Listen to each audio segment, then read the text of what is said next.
Hello everyone, good evening to all of you. आज के class में मैं आप लोग के लिए लीनियर अलजेब्रा से रिलेटेड एक क्वेश्चंस लेकर के आया हूँ और ये क्वेश्चंस बहुत ही इम्पोर्टेंट है और इस बार का जो पेपर हुआ था CSR नेट का उसमें पूछा गया हुआ है। तो चलिए देखते हैं कि क्वेश्चंस क्या कह रहा है, फिर इसके ऊपर हम लोग डिटेल में बात करेंगे। तो देखिए क्वेश्चंस ये है, let V be the subspace span by the vectors V1 V2 V3 in the real vector space R5 which of the following vectors in V। मतलब यहाँ ये है कि जो हमारे पास वेक्टर V है वो क्या कर रहा है, वो स्पेन कर रहा है वेक्टर V1 V2 और ये V3 को। तो आगे ये पूछा गया कि जो वेक्टर V होगा वो कौन सा वेक्टर होगा जो कि यहाँ ऑप्शंस में गिवन है। तो हम लोग यहाँ से एक चीज जानते हैं कि अगर किसी वेक्टर को हम लोग स्पेन कर पा रहे हैं किसी और वेक्टर के हेल्प से, तो इसका मतलब ये है कि जिस वेक्टर को हम लोग स्पेन कर रहे हैं उस वेक्टर को हम लोग as a linear combinations of this given vector के रूप में हम लोग लिख सकते हैं। तो यहाँ से हम लोग क्या लिखेंगे, v equal to alpha V1 plus ये हो जाएगा बीटा V2 प्लस ये गामा V3। तो इस तरह से हम लोग अगर लिख लेते हैं तो यहाँ से हमारे पास एक और कंसेप्ट आता है कि अगर आप किसी वेक्टर को किसी वेक्टर के लीनियर कॉम्बिनेशंस में लिख सकते हो, तो जिस वेक्टर को आप लीनियर कॉम्बिनेशंस में लिख रहे हो वो वेक्टर क्या हो जाएगा, लीनियरली डिपेंडेंट हो जाएगा।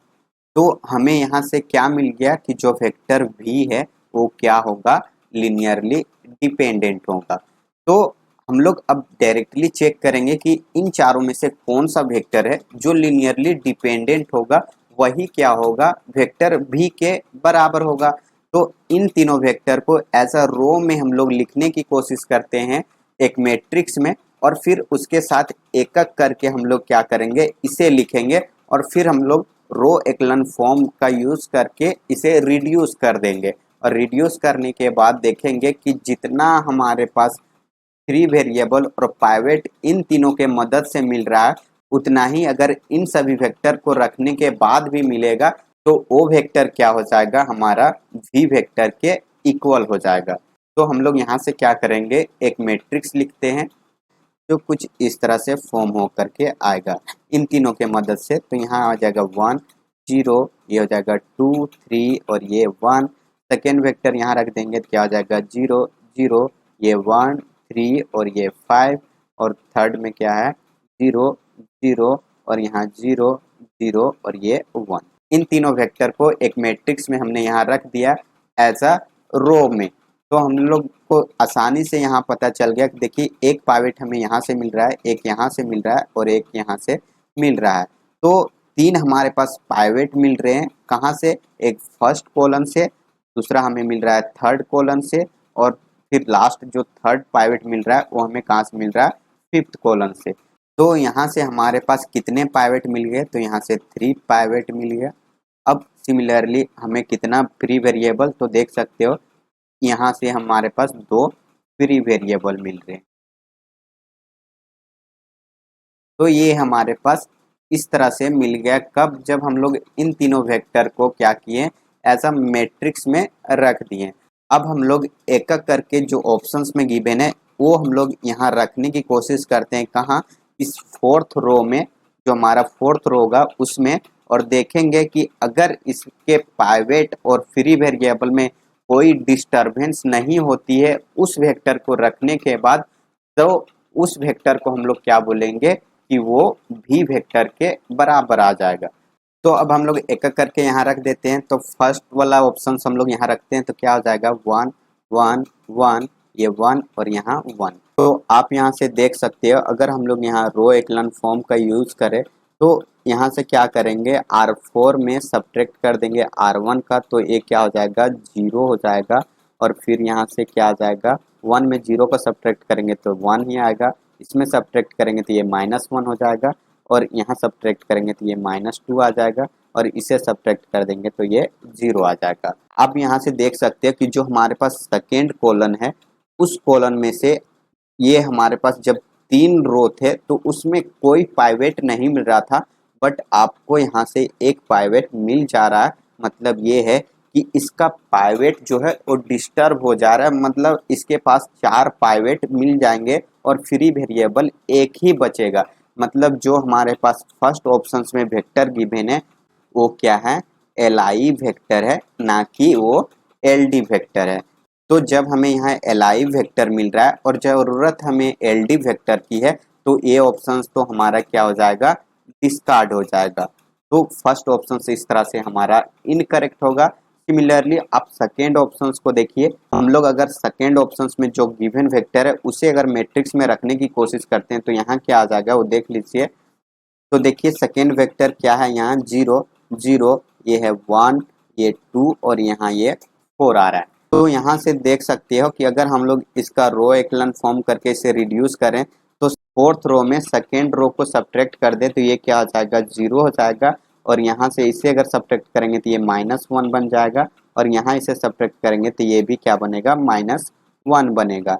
तो आप देख सकते हो कि जो हमारे पास फोर्थ रो आया हुआ है आफ्टर द रिड्यूसिंग, तो इसके पास जो फोर्थ पोजीशन है इसके पास भी हमें एक पाइवेट एलिमेंट मिल रहा है। इसका मतलब ये है कि इसके पास भी क्या कर रहा है, पाइवेट का इंक्रीजमेंट हो रहा है और फ्री वेरिएबल का डिक्रीजमेंट हो रहा है। मतलब यहाँ से भी हमारे पास डिस्टर्बेंस हो रहा है पाइवेट और फ्री वेरिएबल में। तो ये भी हमारे पास क्या आ गया, जो सेकेंड ऑप्शन है वो भी एक एल वेक्टर है। और जब एल वेक्टर है तो ये कभी भी वेक्टर भी के बराबर नहीं हो सकता। तो ऑप्शन बी भी हमारा क्या हो जाएगा, इनकरेक्ट हो जाएगा। सिमिलरली अब हम लोग थर्ड ऑप्शन को चेक कर लेते हैं। तो देखिए थर्ड ऑप्शन वाले वेक्टर को यहाँ रखेंगे तो क्या हो जाएगा, 1 0, ये 1 0 और ये 1 आएगा। तो अब इसे अगर हम लोग सब्ट्रैक्ट कर दे तो देखिए फर्स्ट में से इसे सब्ट्रैक्ट कर देंगे तो ये 0, ये ऑलरेडी 0 है तो यहाँ 0 ही आएगा। सिमिलरली इसमें अगर इसे सब्ट्रैक्ट कर दें तो ये -3 बना देगा, यहाँ -3 आ गया। इसे सब्ट्रैक्ट कर देंगे तो ये 0 आ जाएगा।